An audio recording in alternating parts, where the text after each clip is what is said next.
we begin our conference on end-of-life issues. And the reason for this conference, various reasons could be given, but we have to speak about this subject because of certain things that are present with us today in our culture. But one of the reasons we're speaking about this subject of the end of life is because we have to make sure that we understand very deeply the value of our life from beginning to end. This is very important. And actually, I would say that that is the theme that runs through everything when we're talking about such beautiful subjects as the end of life, or the beginning of life, or the middle of life. Life is beautiful, and we have to understand this.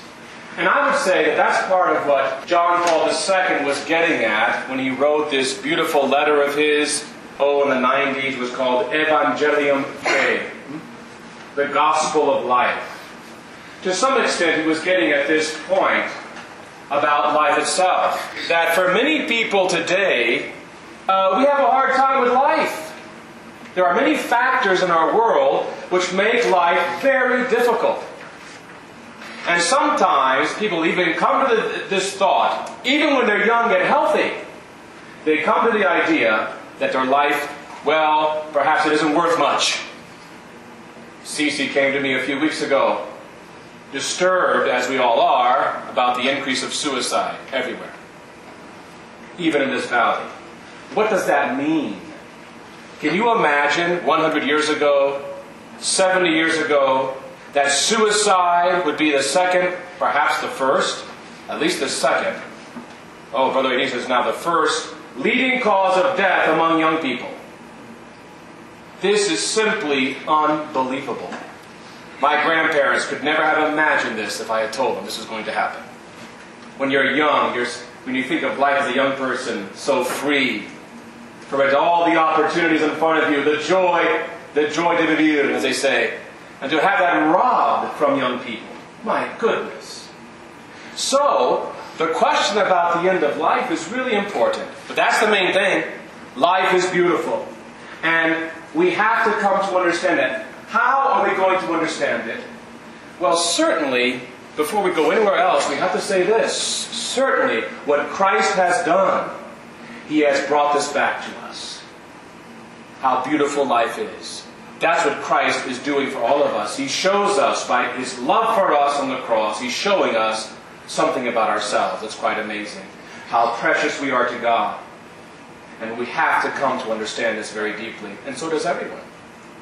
So that's why we must talk about these issues. Now, in our culture, there are certain factors that are making things more difficult when we talk about the end of life.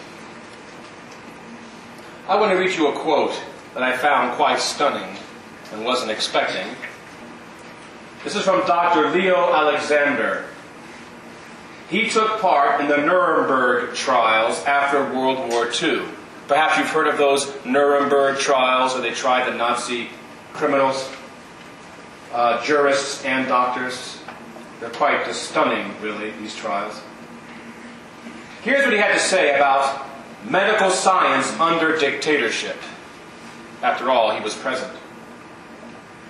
After a careful study of the culture of death, characteristic of the Third Reich, Dr. Leo Alexander showed that it has its origins in the acceptance of mercy killing. Now remember, this is more than 60 years ago he's saying this. He concluded, quote, "Whatever proportion these crimes of the Nazis finally assumed," and we know what proportions they assumed in the end, they were unbelievably horrific. The greatest crimes in human history, to a certain extent. "It became evident to all who investigated them that they had started from small beginnings. It started with the acceptance of the attitude, basic in the euthanasia movement, that there is such a thing as a life not worthy to be lived." Listen carefully to that. That's where it all started. I believe he's correct. That was the principle upon which everything else was based. there is such a thing as a life not worthy to be lived. That was the principle of the Third Reich. That was the source of all the horrors that came afterward, according to this doctor. I think he's correct. And he said it's also the basis of the euthanasia movement, the same sentence. This is true. What is euthanasia? Euthanasia is defined as follows. And by the way, we're not going to talk just about euthanasia, but I'll start with that. Because a lot of things are not euthanasia. But at least we have to know what that is. Euthanasia is defined as an action or an omission which, of itself or by intention, causes death, in order that all suffering may in this way be eliminated. That's the definition of euthanasia.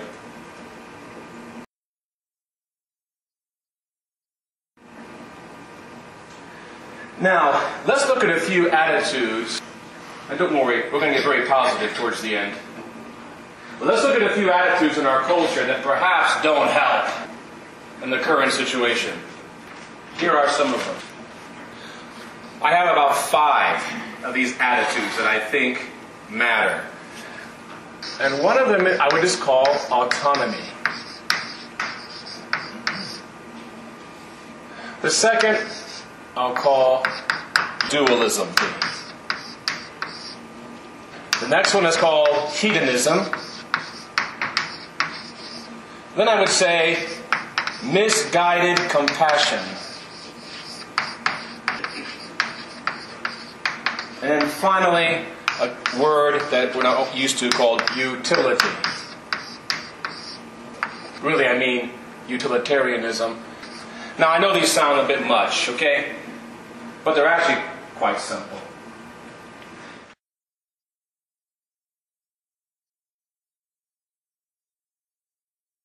And what we're saying by the first one, autonomy, this is a big problem in our society, that we stress autonomy to such a degree. What do I mean by autonomy? Autonomy means I can do anything I want with myself.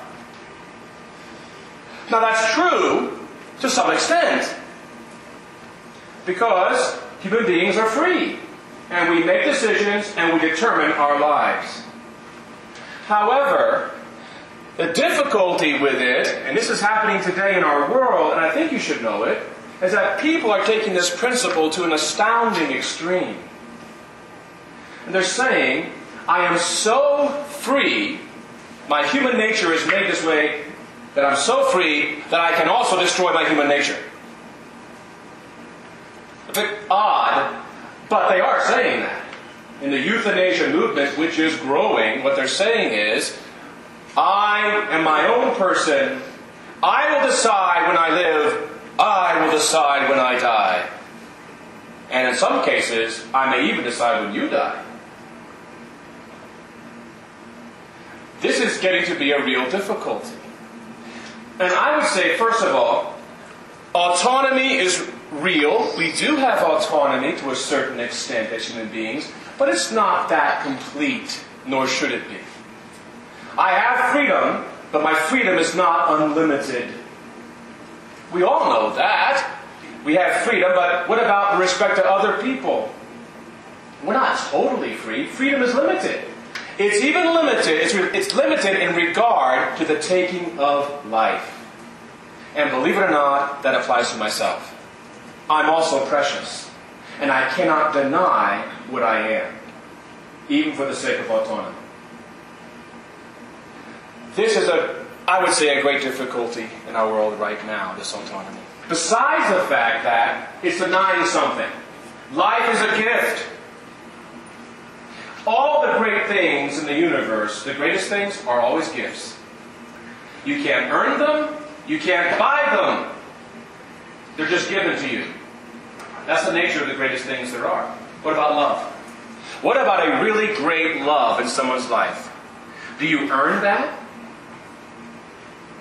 How do you come across a really great love? There's only one word you can use for great love, isn't there? It's just a gift. That's the nature of real love. It's just a gift. You can't buy it. You can't do anything about it. You just have to receive it and be open to it. The same is true with life. Life is a gift of its very nature. I didn't ask for it. Of course I didn't ask for it. You can't ask for the greatest things there are. You just receive them. Life is great. And the same is true with God's grace. What a gift that is. So life is a gift from our Heavenly Father that I have received. And that means this beautiful gift, how am I to treat this gift unto the very last moment? I have to treat that gift with tremendous love and respect. And the danger would be if someone at the end of their life, the danger with this autonomy is really this. It's not understanding my life as a gift and wanting to throw it back in God's face. I'm not appreciating my life as a gift. That's all it is. And there can be reasons people don't see their life as a gift. I know that. They're painful reasons. And we have to talk about that. But the question is not that. The question is, what's the answer to painful reasons in a person's life? What do they need? What do they need in those difficult moments? That's the question. Autonomy is a difficulty when it's taken too far for any of them. Well, look, think about a marriage. In marriage, too, or in any great life that's lived. Is there total autonomy in a marriage? If there is, there's no marriage. It's over. There's no such thing. Autonomy is important, but it's not everything. And in euthanasia, they're making autonomy everything. And I think we're making a mistake there, as important as it may be.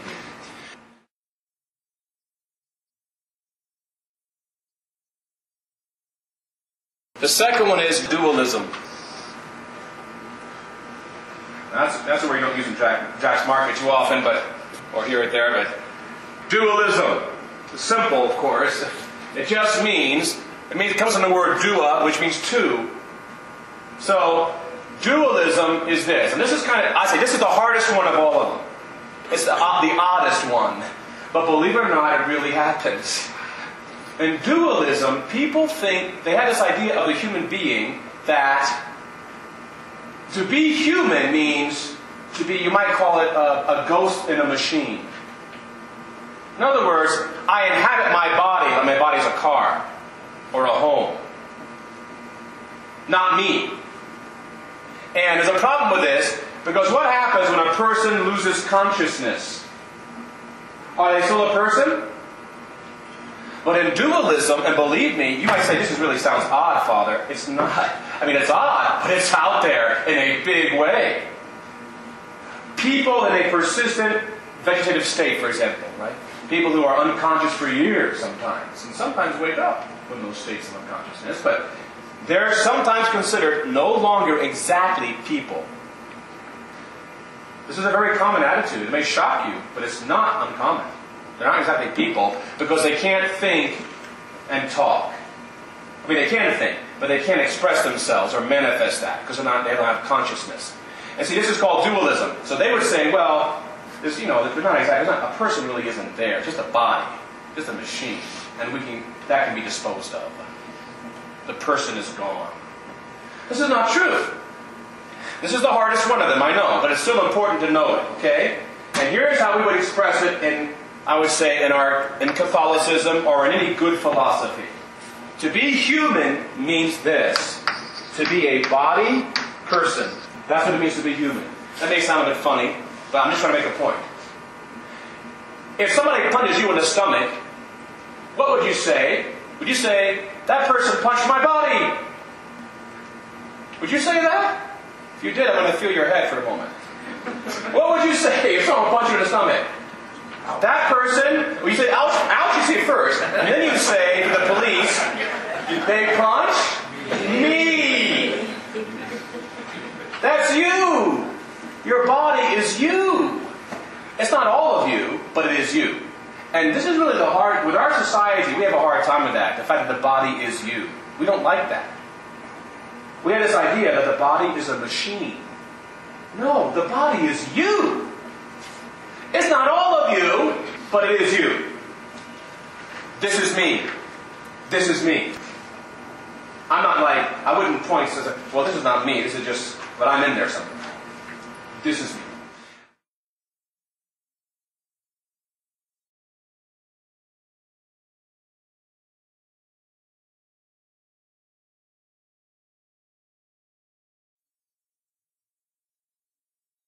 The third cultural current is hedonism. And this is very strong in our culture. We're not hedonists. That's not what I'm saying. But this does affect us. Because what does hedonism mean? Here is what hedonism means. Simple. Pleasure is the greatest good. Suffering is the greatest evil. That's the creed of the hedonist. What happens when there are no more pleasures for you in life? I knew an old priest. I didn't know him when he was old. I knew him earlier. But I found out that he caught some disease where he could no longer talk and he could no longer eat. And he was Italian. Can you imagine? Not talking and not eating? And so he wrote down on a piece of paper, I read it somewhere, I read about him actually. He said, God took away from me the two things I love the most. There must be a reason. And he lived on for years like that. He was a beautiful, beautiful priest. He made 3 whole hours a day. He was a great man. What a lovely man he was. Was he useless at the end of his life? I think he was doing more good at the end of his life than he'd ever done his entire life, those last few years. He probably saved more souls then. Well, hedonism means, again, in a simple, what happens when all your pleasures evaporate? You can't climb mountains anymore, not that you want to. And, there's a certain pleasurable thing not available to you. Well then, if you think pleasure is the greatest good, it is not. And if you think suffering is the greatest evil, it is not. Then for you, life has no meaning. Now, you might as well end it quick. And I'm concerned about this superficial and ridiculous view of our culture about human life as promoted by the advertising industry. I'm concerned about it, that I have a feeling in a few years, euthanasia, mark my words, in a few years, not long, I'll give 5, or maybe 10, euthanasia will be happening in the millions. Millions of people in this country. Mark my words. I'm not a prophet. You don't have to be. It's obvious. If this is our attitude, and it is the attitude of our country right now. It was not the attitude of our grandparents. No, it was not. It's not the attitude of Guatemala, because I've lived there. But it's the attitude here. And if we have this idea, which comes from being very wealthy, that pleasure is the greatest good, and suffering is the greatest evil, euthanasia will be happening in the millions shortly. And we've got to do something about this. It's not true. And it's a hopeless attitude towards life. Hopeless, and I would say extremely superficial, with no depth whatsoever. The greatest people you and I have ever known, I'm sure, have suffered greatly. And I think they were probably greater when they were suffering than they ever were before. As somebody said about John Paul II, he spent his papacy teaching us how to live. But then in the last 2 years, he was teaching us how to die. And he knew it consciously that he was doing that, by the way. He was doing it on purpose. What a man. Okay? Oh, by the way, there's a famous quote. I was taking that little definition from a famous quote. I forgot who the quote is from, but in a society where pleasure is the greatest good and suffering is the greatest evil, there can be no such thing as virtue. Of course there can't be, because virtue requires so much sacrifice. And we're not going to go in that direction. So let's be careful about that. I believe this is very tied up with the question of today's conference, this third one.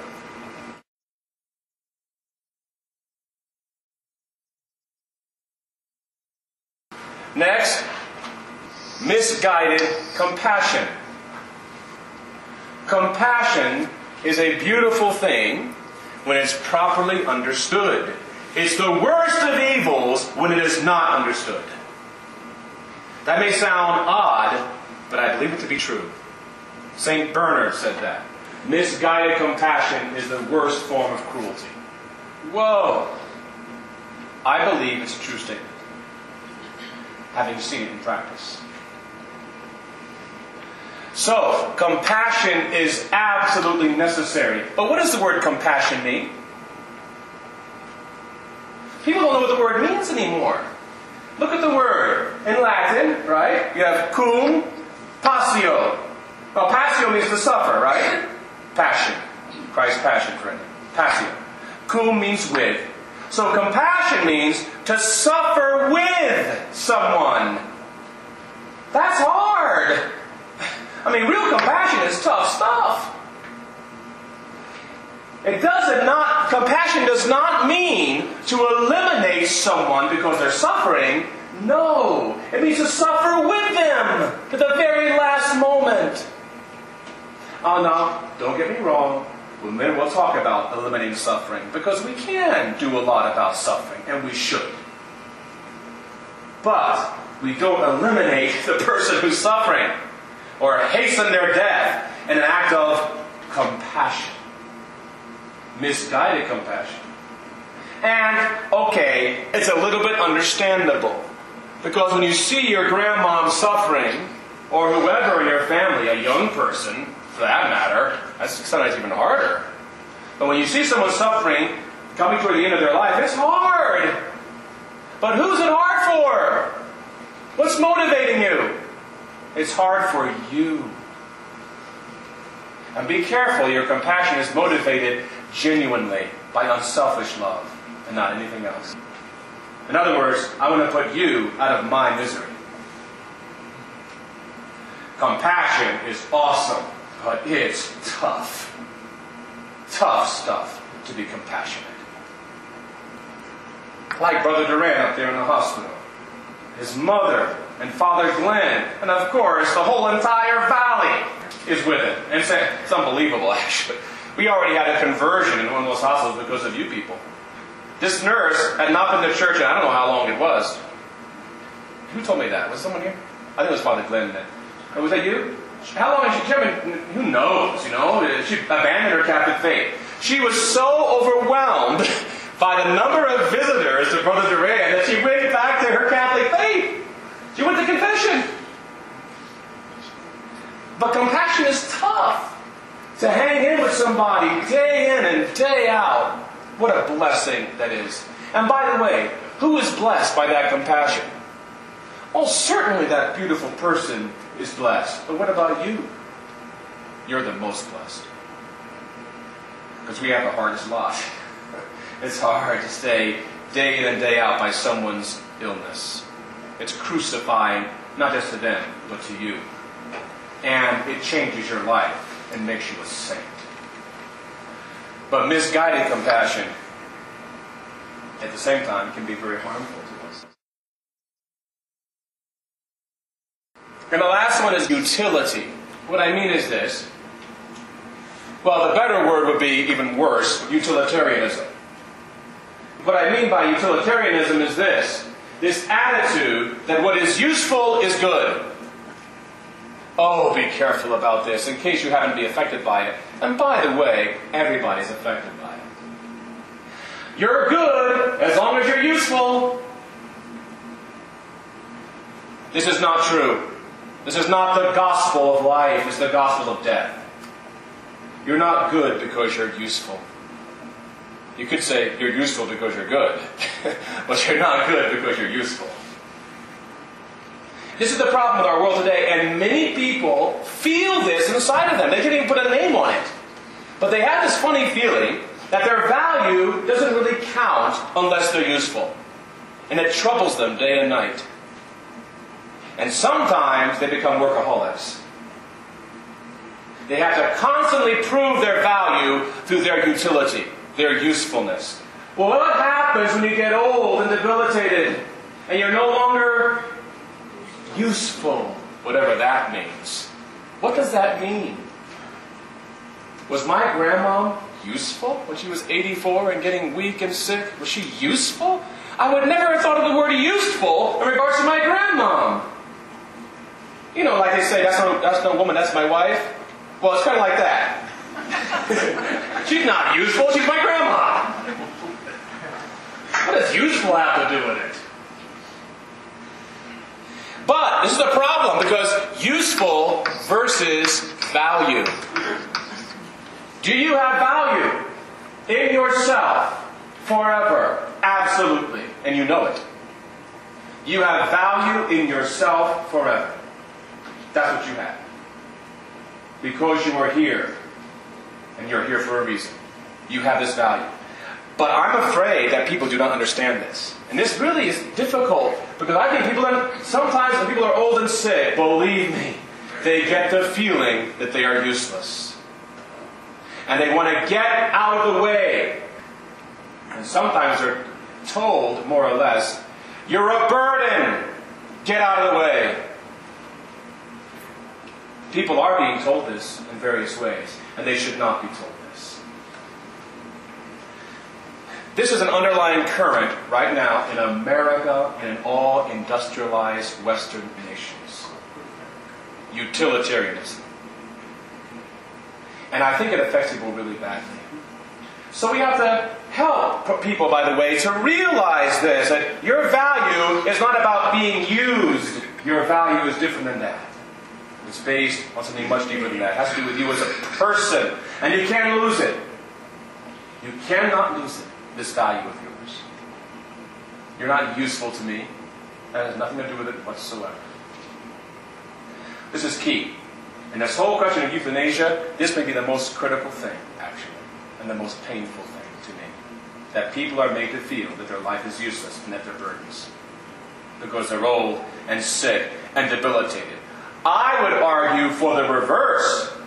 I would say there are many corporate CEOs who may be a little bit useless. I'm only kidding. But it's not true of the old and the sick and the debilitated. They are the most important people in the church, by the way.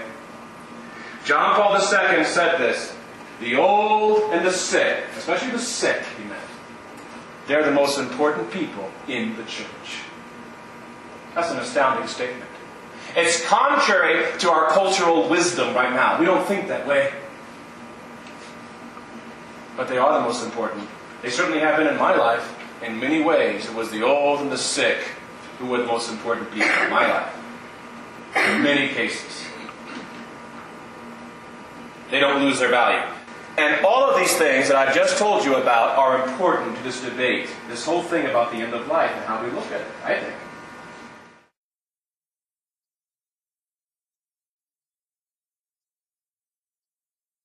Now, let's go to some other realities, more about how we deal with these issues of end of life. More positive things. There are some questions that all of us have, and feel free to broach those questions too, that come to your mind. But one of them is, at the end of life, or as a person is getting very ill, what are we obliged to do for them? What are we not obliged to do for them? This is important. And so, we have language for that. That's also important. And you can use different words. There are two things to consider when we're talking about what should be done for a person and what doesn't have to be done for a person. And they are called, there's different words for them. Ordinary are the most, and the basic word, and extraordinary.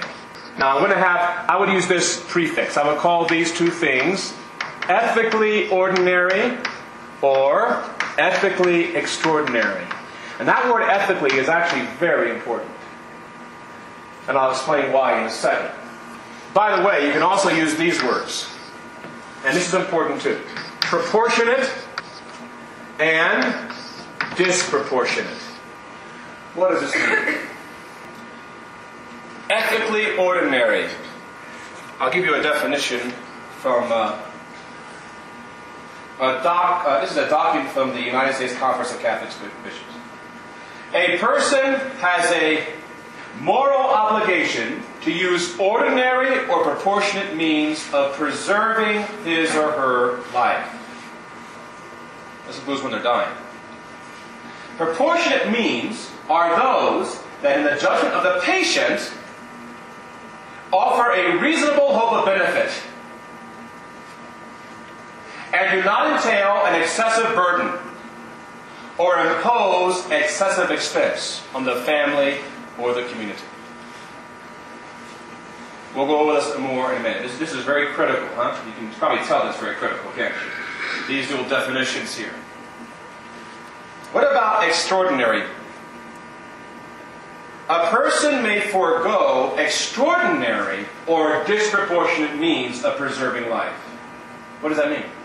Well, disproportionate means are those that, in the patient's judgment, do not offer a reasonable hope of benefit or entail an excessive burden or impose excessive expense on the family or the community. Shall I give you an example? Here's an example from this little book. You just happen to have it here. I thought it was pretty good. For example, a mechanical respirator used in the case of a young person suffering from transitory paralysis of the respiratory muscles would be an ethically proportionate method of preserving his life. Okay? At the same time, that very same respirator would be an ethically disproportionate method for a patient with rampant lung cancer that has totally overridden the lungs and spread throughout the body. Does this make sense?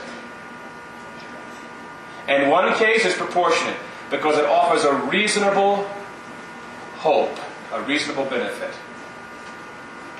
Let me give you another example of this very, very important topic of proportionate.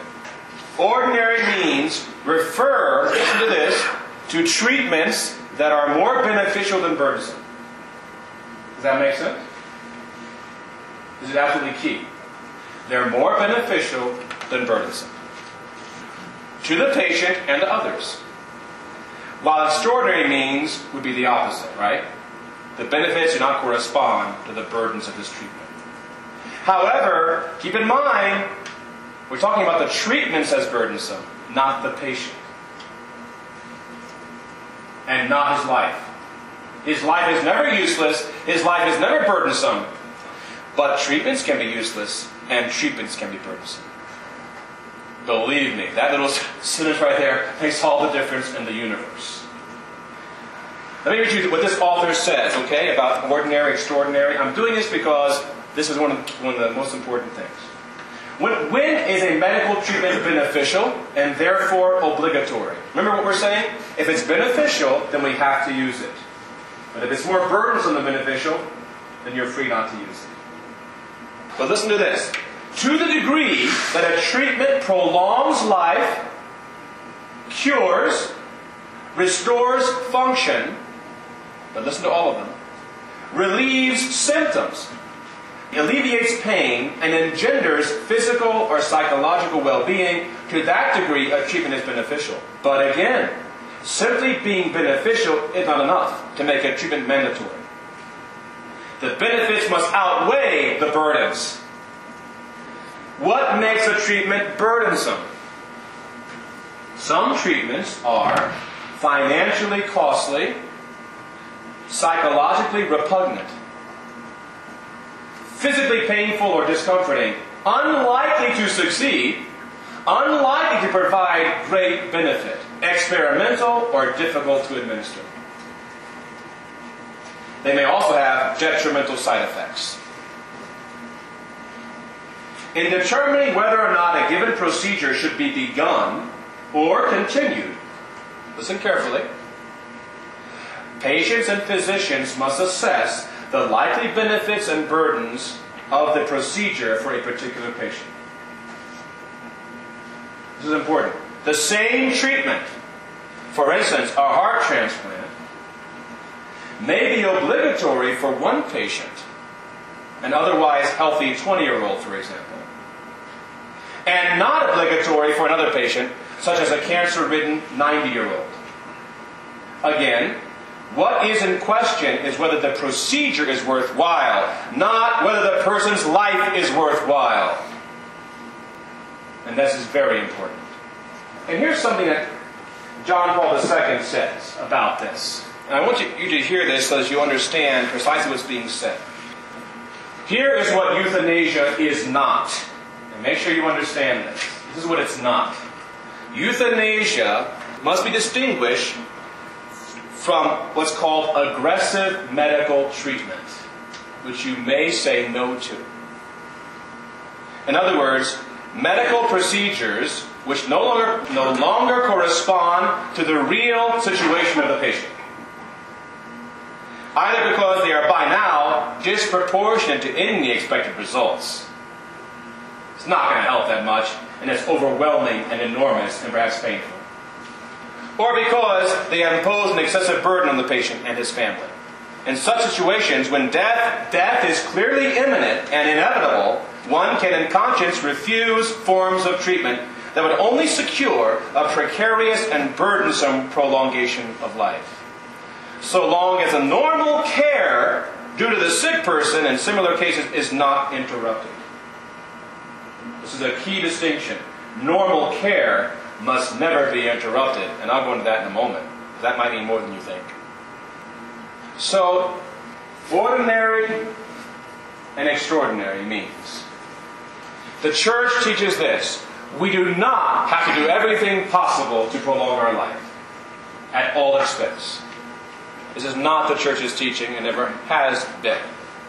What the Church says is this. You must do everything that's reasonable, proportionate to your situation, and ordinary to prolong your life or someone else's life.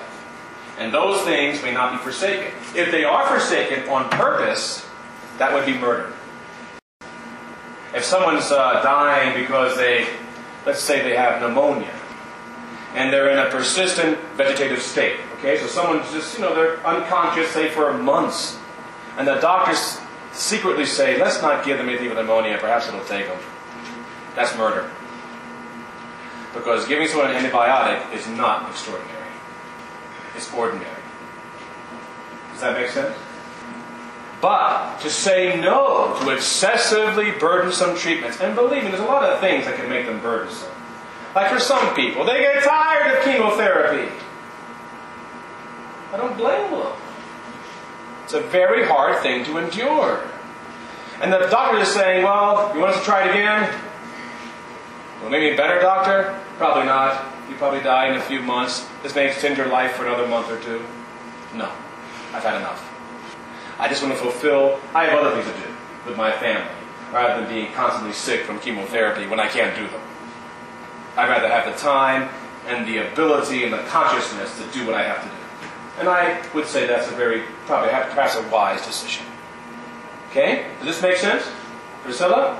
We talked a little bit about the financial aspect that you Yes. Some treatments that are, again, I'm glad you said that, because you've got to be careful with that word financial. It doesn't determine everything. Because how can you place a value on a human life? A financial value. You can't. Right? But there are some treatments that are so extraordinarily expensive, there's no certainty they're going to really be helpful. They could be helpful, and they have saved many lives, extraordinary treatments, but they're often not going to be very helpful, and they may cost an amount of money that's just simply unbelievable. $1 million is quite normal. So, are you obliged to somehow get $1 million for perhaps there's somebody in your family who has cancer and they have some new treatment that's going to cost $1 million which might save their life? No, you're not obliged. It's too burdensome. Burdens come in more than one way, right? You can have physical burdens that are just too painful. You can have psychological burdens. You can have those kinds of burdens that are real. Is it really good for the entire family to go bankrupt? Probably not. But at the same time, be careful, because that financial thing can be misused. And hospitals sometimes could be doing this. And they could say, well, this person isn't worth it. Now it's the person who isn't worth it. And this is a very important distinction. This is not the case. Now, without explaining it too much, the Holy Father said one time, John Paul II, he's talking about this very thing you just asked. First of all, no evaluation of cost can outweigh the value of the fundamental good which we are trying to protect, that of human life. However, he's not disagreeing with what I already told you. But it has to be said, because you can go too far in a certain direction. Moreover, to admit that decisions regarding man's life may be based on the external acknowledgement of its quality is the same as, well, I won't go into all that. But the point is this, be careful about the word cost. Because sometimes, and I've experienced it unfortunately with people, that word cost becomes definitive whether they live or die. And it shouldn't be this way. But certainly the patient and his family can decide this treatment, which, is not obligatory because, it may not be all that beneficial to you anyway. There's no guarantee here. It may prolong your life a little while, but the burden of it is overwhelming. They can decide that that's just too much. That's extraordinary. That is not ordinary. But ordinary care must always be given. But ordinary care wouldn't, food and water, of course, is always ordinary care. But all these, like for cancer, cobalt treatments. That's not, remember, ordinary, is it? Well, use the words benefit, burden. If it's obvious there's going to be a pretty good benefit to a 20-year-old who has cancer, he should at least try it, even if it's hard. But does he have to keep on trying it and trying it when it's yielded very little benefit and perhaps won't? No, he doesn't. Okay? So, the ordinary is not something, it depends on the patient. What's ordinary for one patient may be extraordinary for another patient. Like a cancer-ridden 90-year-old or a healthy 20-year-old having a heart transplant. Right? What will be ordinary for one is absolutely extraordinary for the other. And the benefits just simply do not outweigh the burdens. Does this make sense? The benefit-burden thing is important with this particular individual, no other. Because everybody's different. Let's go into this. Palliative care. This is another subject that has to be mentioned. What does this mean? Well, if there's anybody involved in nursing here like Cece, they know that palliative care means the relieving of suffering. Analgesics or even narcotics. And believe it or not, Pius XII answered this question in 1957. The church is pretty far ahead on these things, This is a long time ago. He was asked this question by these doctors, and it's been answered repeatedly. What about giving narcotics, that means morphine, and other such things, to people, or other analgesics, pain relievers that are very strong, even if it causes them consciousness, and even if it's foreseen that it will shorten their life, may you give it to them? And the Pope said, yes, other things being equal. We'll have to go into that in a minute. You may give it to them. So, palliative care is very important that we know how to deal with people's pain. Some people can tolerate more pain than other people. Look at the way you're tolerating this right now. Some people can tolerate more pain than other people. Some people just can't. And so palliative care is all right. But we have to be careful, don't we, with palliative care. Does this make sense? That we can morphine people constantly to complete unconsciousness and even death. And we got to be careful with this. Unconsciousness is not the goal of life. Be careful. Remember, pain is not the greatest evil in life. There are greater evils than pain. Sin would be one of them. And what's better? I would say this, if at all possible, let a person be conscious. I said in Capulin a few weeks ago that I was so impressed by Janet Cisneros. How many of you knew Janet? Boy, did she shock me. She called for me herself. And she was in the last stages of terminal cancer. She's actually a very good person to look at for some of the things we're talking about, actually, for many reasons. Look, Janet, I saw her there in the bed. What a beautiful person. And we had a great conversation. Did she have to go through more chemotherapy in her last stages of cancer when it was obvious that she was imminently dying? Absolutely not. And she knew that. But she called for a priest because she was conscious. How many get that opportunity? And she said, while I was in there talking with her, a nurse comes in and says, Janet, I have more pain stuff or whatever I'm going to give you. And she said, no! She almost yelled at him. She said, no! No more! She was actually a little bit mad. I was really impressed. I knew what she was doing as far as I could tell. She's saying, I want to be with my family. I want to be conscious. Stop trying to make me unconscious all the time. So, there's a balance here, isn't there? Yes, even morphine may be used, but be careful, because morphine can be used to mask other things. And we've got to get into that in just a second.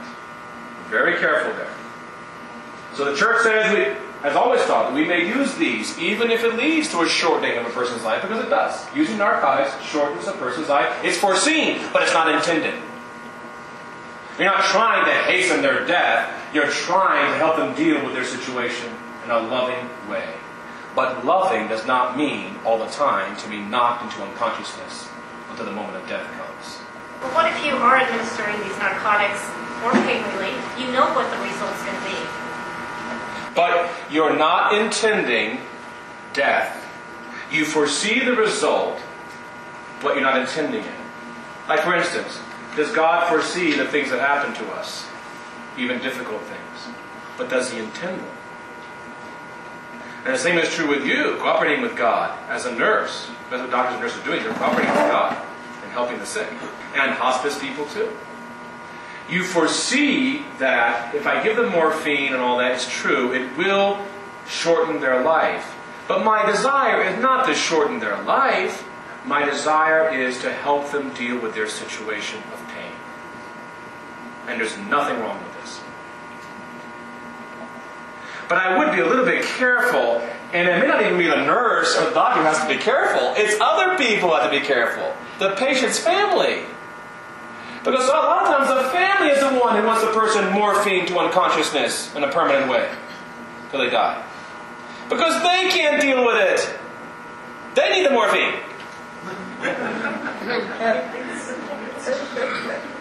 Not the patient. A lot of times, the doctor or nurse is really not the person who's involved here. It's the family who's involved here. And they just can't deal with things. And I think the family is not doing the best thing. The church has already said, you may give morphine and other narcotics. You're still respecting a human being because you're helping them to deal with their situation. Even if death is foreseen as coming earlier as a result. That's not what you're trying to bring about. Does this make sense? You're trying to bring about the relief of suffering. And that's an admirable thing to do. But it would be better for people to be conscious if they can be and fulfill their religious duties and their family duties and everything else. And get ready to meet God. Which is really the truth. Death is not the end. I tell you, I want to be conscious, so in case I drop dead today or I'm getting close to death, you remember that, alright? If I want to be conscious, meet my Maker in the conscious way, utterly prepared. Maybe I'm not conscious now. Someone doubt that, but right? Okay, let's see. Here it is. All the same, here's John Paul II. In such a case, death is not willed or sought, even though, what we just talked about. All the same, it is not right to deprive the dying person of consciousness without a serious reason. Can there be a serious reason? Yes. But for a serious reason. As they approach death, people ought to be able to satisfy their moral and family duties, and above all, they ought to be able to prepare in a fully conscious way for their definitive meeting with God, which is utterly and totally real. Does this all make sense? You see how the word balance kind of fits in with all these things? There's a balance that we're talking about here in dealing with human beings. Not one extreme or the other. It's hard to sometimes find that balance. That's where virtue lies, in balance. Well, let's go on to the next thing. The next topic, we're going pretty fast actually. It took me a long time to get ready. This is really fast, believe me. The next one is very important. ANH. or artificial nutrition and hydration. What about this? And I would say this may be the most controversial thing right now. Maybe a little bit hard to understand, too, because it's kind of new to some extent. This whole argument is somewhat new. What about that? Well, what the church teaches is this: nutrition, hydration, warmth, cleanliness, and making sure people don't get bed sores, etc. This is not medical treatment, it's care. This is caring for someone. You have to care for people in a basic way. And this is caring. This is part of caring for them in a basic way. And so, nutrition and hydration are normative. They're, normally speaking, proportionate. They're not extraordinary. They're not even considered treatment. They're considered care. For a normal care for a human being. However, there's always a however here, right? So not much of a however in this one. Now, when the Holy Father answered this question around 2004, it caused a big uproar. And he was talking about people in a persistent vegetative state. They call PVS.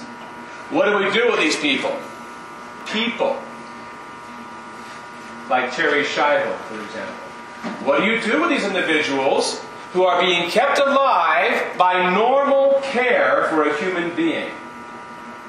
The Holy Father said that the intrinsic value and personal dignity of every human being do not change. And that's the very first thing I said, wasn't it? The intrinsic value and personal dignity of every human being do not change, no matter what the concrete circumstances of his or her life. A man, even if seriously ill or disabled in the exercise of his highest functions, is and always will be a man. And you will never become a vegetable or an animal. And so he said, I should like particularly to underline how the administration of water and food, even when provided by artificial means, always represents a natural means of preserving life, not a medical act. Its use, furthermore, should be considered, in principle, ordinary and proportionate. Remember those words? And as such, morally obligatory.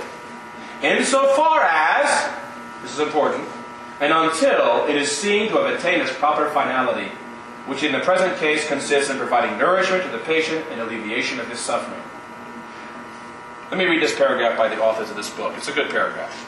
The phrase, insofar as, and until it is seen to have attained its proper finality, sounds complicated, is important. The Pope is not claiming that food and water must be given in all circumstances whatsoever. If a patient cannot assimilate food and water, does that happen? Happens frequently. This happens to patients, they can no longer assimilate food and water. That's part of the dying process. It does them no good, in other words. It does them no good and may even do them harm. If they can no longer assimilate food and water, then there is no obligation to administer them. Sometimes, when patients are imminently dying, that means really soon, they can no longer digest food and water. Their system simply cannot take in the nutrients and make use of them. What's the point then? It's of no use to them. In that case, there is no need to provide food and water for such patients. Well, that's the situation. Huh? But normally speaking, this must be provided. I would say this is very important because I think today it's a controversy. In some cases, it seems like patients are being deprived of nutrition and hydration on purpose to hasten their death because their life is seen as having little value because they're not useful. And this is a mistake. When people are imminently dying, that's a different matter. They're done with food and water, you might say. They're done. And I've seen it many, many times. They can't take it anymore. It does them no good. It's obvious. But that's not true of everybody. And there are people who will survive for quite a long time simply by being fed and hydrated, which every human being needs anyway to live. No one should die of starvation. No one should die of dehydration. In other words, if that actually is the cause of their death, and nothing else. The basic cause, basically, would be that. That would be a problem. If the patient wants to die and they start refusing to let you feed them, are you supposed to try to shove it in their mouths anyway, or?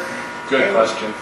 Sometimes that happens. Well, that's a good question. How do you deal with that? I'll tell you, it's a difficult thing to force people, but the person, there's a lot to consider there. And I'll get to that in just a moment, actually, the request to die. Okay? But you're dealing with a hard situation, aren't you? Do doctors deal with this? Well, yes. Suppose a person is stubborn and says, I will not undergo treatment for my pneumonia. What are you going to do? Put a gun to their head? You're in a bit of a spot. We are responsible to some extent for our own decisions. And if a person refuses to take food from you, I would say, don't give up. Keep trying. Keep trying. Maybe they'll get over it. It's a hard thing they're going through, and we must be patient. And maybe when they go, perhaps if they keep doing that, perhaps the time will come when you can actually feed them in another way. But we also get the patients who come with a legal document that's called an advance directive, where they have chosen not to. We're going to cover this in a moment too. It's a problem. Because if a person forgoes, we have to make sure they're really foregoing it now. Remember, I told you there's some cases where it wouldn't even apply to an imminently dying person, right? Any day now, kind of thing. But if a person forgoes ordinary and proportionate means to say, not extraordinary, they're free to forego those. But if they forego on purpose ordinary means, they are committing suicide. And you can say, well, they're not because they're suffering. What's that got to do with it? We're all suffering. No one is justified in taking their life or anyone else's life, even in difficult times, even though it's so much harder to make that decision. So the thing about it, Cece, is that you're put in a bad spot. Here, this person is using the power of the state to get at you. And if they really are foregoing ordinary means, it's a problem. If I refuse to go to the hospital because I have pneumonia in one lung and I'm 25 years old, and I know it's going to cause my death, I'm committing suicide. Just as I put a bullet to my head. What's the difference? Well, most of those advance directives are signed when they were healthy also. I mean, they're young and healthy. These days, they want an advance directive at an early age, so you don't see those. It's a difficult thing, Cece, and the difficult thing is the advance directive. It is a problem, and Ray is going to discuss that, right, Ray? Just a moment. It's a problem. People are getting put in binds that they never knew they were going to be in, by the way. Because the language of some of those advance directives is very vague. And they're called living wills sometimes, But the language is often very vague. And they can never foresee their future situation. They think they can foresee it, and they don't foresee it very well. Because there's an infinite number of things that can happen to you. And you don't foresee it always very well. There's a better way to do things. But in your situation, Cece, I would say, boy, number one, it's a difficult spot to be in. Because you're not the cause of this. They're the cause of it. If it really is what I said now, keep in mind, if it really is that, then it's a problem. But to me, it's more a problem for the person who has made such decisions. And I would do whatever I can to get around it. Because there are ways around those things. So living wills, I've been told, mean absolutely nothing sometimes. Am I right, Ray? In hospitals, you can get around anything. I mean, in certain situations. Sometimes you can't get around because maybe in certain situations it can be difficult to get around with the family. But in many cases, the doctors are given a lot of freedom. And there are ways around it. I would do everything I could to work around it if possible. But remember, you're not causing the situation. You haven't caused it. You're trying to deal with it. There's a difference. And we do the best we can to help a person die in a good way. Okay? But ultimately, all power is not in my hand. What about a priest? Believe me, priests feel useless sometimes, or they feel that they can do nothing. Their hands are tied. by these families in other situations. They're being tied, and they're being forced to have someone die in a way that's not worthy. What do? They try their best, they try to persuade, and they never give up. And a lot of good is done. How do you arrive at beneficial? Somebody's suffering, or how can you make the decision that's beneficial or not? Okay. If you have to make that choice. Look at you're right. And God, don't worry, God will guide us in this. First of all, you never do anything you absolutely know is wrong. Number one, okay? That's easy, right? So I will never give anyone, like Hippocrates says, it's his oath, I will never give anyone a lethal injection, even if asked. That's the Hippocratic oath. Right? Or a lethal potion, or whatever. Okay, so number one, I'm never going to kill anybody on purpose. I won't shorten their life on purpose. That's my heart. Because life is precious and good. Right? Same time, I won't stand in the way, though, of God when this life comes to an end. And make sure, I won't prolong it at all costs. So already you have two boundaries, right? Number one, I'm not going to hasten anyone's death on purpose. God forbid. By intention, right? Like I intend to hasten your death. Get you out of suffering. No, I won't do that. Second, I won't prolong someone's life unnecessarily with undue suffering just to make them last longer for my sake or something, right? I won't do that either. Already you have two boundaries. In the middle, there's a lot of space. Not everything is so clear sometimes. It's called prudence. You make a judgment in a given decision. Some things you may not do. We know those things, though. They're pretty obvious, right? But in that middle, we have to make decisions. And God's going to help us make those decisions. Is this treatment from whoever it is it really, do the benefits outweigh the burdens here for this person? And believe me, sometimes the answer comes up astoundingly, no, they don't. In some cases, they come up, yes, I believe the benefit would be worth it. I think it would outweigh whatever burden is involved here for this beautiful person. But when it comes to food and water, now we're dealing with a different subject. A little more difficult in some way. It has to do with care, not treatment. Do they deserve normal care? If they can no longer, let's say they can no longer swallow. This happens to a lot of people when you get older. For various reasons, it's difficult for you to eat. Okay? Does that mean, therefore, even though you probably live for months longer, if you just got basic nutrition and hydration, right? Does it mean that, therefore, you should now be starved to death? Because your swallowing mechanism isn't working. And the only thing you'd be dying of, really, the real cause of death would be dehydration and a lack of food. Maybe just dehydration, because dehydration will kill you in 2 weeks. You can get along without food for a while, but you can't get along without water. Does this make sense? It's a tough one, Dickie. I can't tell you it's not tough. I've dealt with it. My own dad, it was hard. These are hard situations. And I don't think we did it perfectly either with my father. It was a long time ago. I didn't know that much. But it was a hard thing to deal with, believe me. I can't tell you it's not going to be somewhat hard. It's hard to let go of a person. And when is it too much? When is it too much? When is it the benefits outweigh, when the burdens outweigh the benefits, etc.? It's a little bit difficult. But I do believe God is with us, and I do believe our judgments will be okay. Okay? He's going to protect us. We'll be all right. As long as you do nothing gets extreme. Okay? Not one way, not the other way. Nothing extreme. Stay in the middle. And if you need to, ask for help. Priests are very happy to help in this area, that we can all make the best decisions that make the most sense for everyone involved. Okay? And the last thing. The request to die. That's a toughie. People want to die. For a lot of reasons. And you don't have to be unhealthy and dying to want to die. A lot of people want to die. But what do they mean when they say, I want to die? They don't mean what you think they mean. In fact, this scholar from Harvard, he wrote an article on this, which I thought was pretty good. What does this wanting to die mean?